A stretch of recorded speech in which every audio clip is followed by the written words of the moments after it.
माझे नाव रितेश मनोहर सरोदे, जिल्हा परिषद केंद्रीय प्राथमिक शाळा वाहली या शाळेतील मी विद्यार्थी आहे. 5वी ते 8वी या गटातील व्यसनाचे मानवी जीवनावर दुष्परिणाम हा माझा विषय आहे. आता तर तरुणांनी निर्लज्जपणाच्या सर्व सीमा त्यागल्या आहेत. आता तो म्हणतो की बिअरमुळे सर्दी खोकला जातो, दुसरीकडे म्हणतो बिअरमुळे तब्येत सुधारते. अरे काय बाबा हा तुझा फालतूपणा. जर खरंच बिअरमुळे सर्दी खोकला गेला असता तर त्या सरकारने सरकारी दवाखान्यात दारूच्या फुकट बाटल्या नसते का विकल्या. जर खरंच बिअरमुळे तब्येत सुधारते तर दारू पिणाऱ्याने त्याच्या आईला, बापाला, लेकरांना, पोरांना, बाळांना नसती का पाजली. अरे जर स्टँडर्ड डे म्हणतात तर सचिन तेंडुलकर 5 कोटी काय 100 कोटी घेईन ना, तो का दारूच्या जाहिरातीला नकार देतो. अरे या गोष्टी तुम्ही कुठेतरी ओळखून घ्या, समजावून घ्या. अरे मी तर तुमच्याकडून अशी अपेक्षा करतो की बघा बघा शिवरायांचे स्वराज्य, कोणते शिवरायांचे मर्द मावळे. अरे शिवरायांचे मर्द मावळे लवकर उठे, धावत सुटे, प्राण पड्या पण मागे नाही हटे.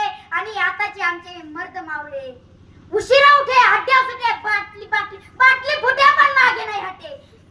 आजची ही परिस्थिती तुम्हीच ओळखू शकता आणि तुम्हीच बदलू शकता.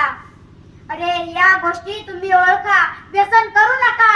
आणि व्यसन केल्याने, व्यसन हे मानवी जीवनावर खूप हानिकारक आहे. व्यसनाने अनेक मनुष्याच्या आयुष्याचा खूप काळच बदलला आहे. अरे एक रस्ता निवडा, त्या रस्त्यावर विचार करा, त्या विचारांना आपले जीवन बनवा. हाच यशाचा मार्ग आहे, हाच यशाचा मार्ग आहे. यावर मी एक छोटीशी गोष्ट सांगतो. एकदा दारूमुळे एका माणसाच्या आयुष्याचा संपूर्ण काळच बदलला. त्या माणसाने मग तो एका साधूकडे गेला. त्या साधू महाराजांना म्हणाला, मला माझ्या दारूपासून सुटका मिळवण्यासाठी तुम्ही एक उपाय सांगा.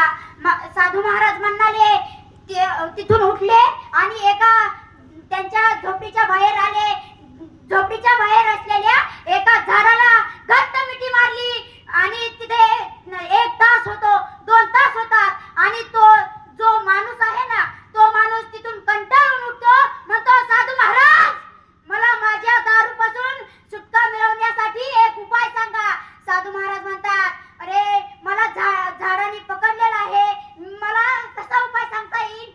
तर तिथं तो असलेला तो माणूस म्हणतो, तुम्ही झाडाला पकडलेला आहे, झाडाने तुम्हाला नाही पकडलं. तर साधू महाराज म्हणतात, हाच तर आहे तुझा उपाय. अरे तू दारूला पकडलेला आहे, दारूने तुला नाही पकडलं. तू जर दारूला सोडले तर दारू सुद्धा तुला सोडेल. हाच तर आहे तुझा उपाय. निश्चय असेल ना, निश्चय. कोणतीही अशक्य गोष्ट ही शक्य होऊ शकते. अरे आपण काय करतो, व्यसन केले, घरी येतो आणि आपल्या आई बापाला मारतो, त्यांना घराच्या बाहेर पळून देतो, त्यांना घराच्या बाहेर ढकलून देतो. हे केले नाही पाहिजे. यावर मी एक छोटेसे गीत म्हणतो. उरामधी माया त्याची काळ्या मेघवानी, दाखवी न कधी पुन्हा डोळ्यातल पाणी. जिजू जिजू संसाराचा गाडा हाकला, वटामधी हासू जरी कणा वाकला. गडीभर तू थांब जरा, ऐक त्याची धापर, लय अवघड हाय गड्या, उमगाया बापर, उमगाया बापर. मुकी मुकी माया त्याची, मुकी गाल मेल, मुकी मुकी माया त्याची, मुकी गाल मेल. लेकराच्या पायी उभा जन्म उधळेल, आधाराचा वड जणू वाकल आभाळ. तिच्या इन पाचोळा जीन रानमाळ. गडीभर तू थांब जरा, ऐक त्याची धापर, लय अवघड हाय गड्या, उमगाया बापर, उमगाया बापर. अरे या बापाला आणि या आईला जपा, त्यांना सुखात ठेवा, आनंदात ठेवा. अरे ही आई आहे, याच आईने तुम्हाला 9 महिने पोटात ठेवले आणि तुम्हाला जन्म दिला. आणि हाच बाप आहे, या